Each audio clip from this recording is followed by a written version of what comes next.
Presidents do not work alone in the executive branch. On this slide, you probably recognize John McCain and Sarah Palin, who both ran against Barack Obama in 2008. Then on the right, John Fitzgerald Kennedy and his vice president, Lyndon Johnson. Joe Biden, who is the vice president in the Obama administration, and Paul Ryan, bottom right, who wanted to become Mitt Romney's vice president, who was on what is called the presidential ticket, president plus vice president. The role of the vice president is very limited in the Constitution, and for a long time it was considered to be a marginal, uninteresting role. Daniel Webster in 1848 famously said, "I do not choose to be buried before I'm dead," referring to the fact that a vice president doesn't have much to do under the Constitution. His main role is to replace the president if something were to happen to the president. He is one breath away from the presidency. If the president dies or has to resign, then the vice president becomes the president. He has one role in the Constitution, is the president of the Senate. As we've seen, it's a formal role, yet in case of a tie, that is, if a bill receives the same number of positive and negative votes, the vice president can go to the Senate and cast the decisive vote. It can happen. It does happen from time to time. Al Gore had to do it, for example, Bill Clinton's vice president. But nowadays, the main function of the vice president is to be a presidential advisor. Presidents tend to get people who can give useful advice. Joe Biden was known as a specialist of foreign affairs, and Barack Obama was a young senator from Chicago with no experience at all in foreign affairs. So it made sense to call someone with experience who could advise the president. But the vice president also has an electoral role. First, because he or she is from a certain state, and his or her presence on the ticket makes it easier for the candidate to win the state. But more importantly, the function of the vice president is to balance the ticket. And this is an example I use a lot. But John McCain was an old white man from a southern state known as a moderate. So who did he choose to be his vice president? A young woman from a northern state known as a radical Republican, the perfect opposite. The point of having a vice president who is not like the president is to appeal to the people who would not have been seduced in the first place.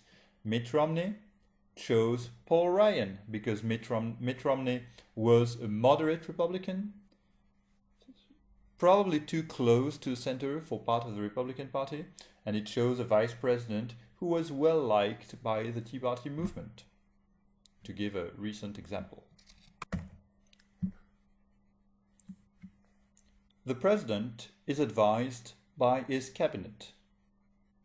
In the cabinet, you find representatives of the 15 departments representing the main domains in which the federal government can intervene, plus the White House Executive Office advisors, professional advisors, as we've seen.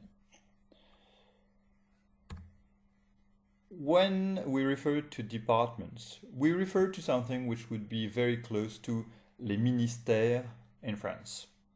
The Department of State would be the American equivalent of le ministère des Affaires étrangères. The Department of Justice, le ministère de la Justice, etc. The Department of Treasury, Defense, Homeland Security. Be careful, the Department of the Interior has nothing to do with le ministère de l'Intérieur because it's in charge of parks, for example. So, departments all dealing with a certain area in American politics. And within a department, you will have agencies, that is, institutions, bodies in charge of accomplishing certain missions. There are also independent agencies. So when we say there are agencies within the federal government, we mean structures such as the CIA, the FCC, the NSA, or the Smithsonian Institution in charge of museums. So a variety of institutions which are all part of the federal government, but which function as almost independent units. They can be part of a department, they can be independent, but they have their own management, their own rules, their own organizations. And finally, in this lecture, I'd like to deal with the specific political situation in the United States today, and this is something which can be traced back to the early 20th century. A political situation in which the president is the most powerful person in the American system. In the 19th century, for instance, it was not the case. There's a long list of weak presidents following Lincoln. Then, in the 20th century, and especially with Franklin Delano Roosevelt, the president started to become the preeminent figure in the American political system. Here you have a cartoon with Franklin Delano Roosevelt portrayed as a king. The king can do no wrong. He is canceling the Constitution of the United States. So seizing power. Why did this happen? Well, it happened probably in part because of the electronic media. When the president started to be able to talk to the American people, then he was able to seize this symbolic power which we've described and to use his position as a symbolic leader, power, to become the leader of the country. Other factors intervene. The doctrine of executive privilege, a doctrine which prevents the executive branch from being accountable to the other two branches. It can protect itself, protect its secrecy. Plus, the presidential powers expanded thanks to the vagueness of the description of the powers of the president in the Constitution. The president shall act as commander-in-chief. Does that mean that the president is all-powerful in times of war? It's not very clear, but since the United States have been at war a lot since the mid-20th century, it means that the president has been able to expand his powers. Signing statements, executive orders are all ways for the president to intervene in domains in which he is not supposed to be able to intervene. But because the Constitution is a bit vague on his role, the various presidents have been able to increase their power. Does that mean the president is all-powerful? Certainly not. The president is using public opinion. So the president has to take public opinion into account. And the quotation in red and green, which you have on your screen, is a good example of that.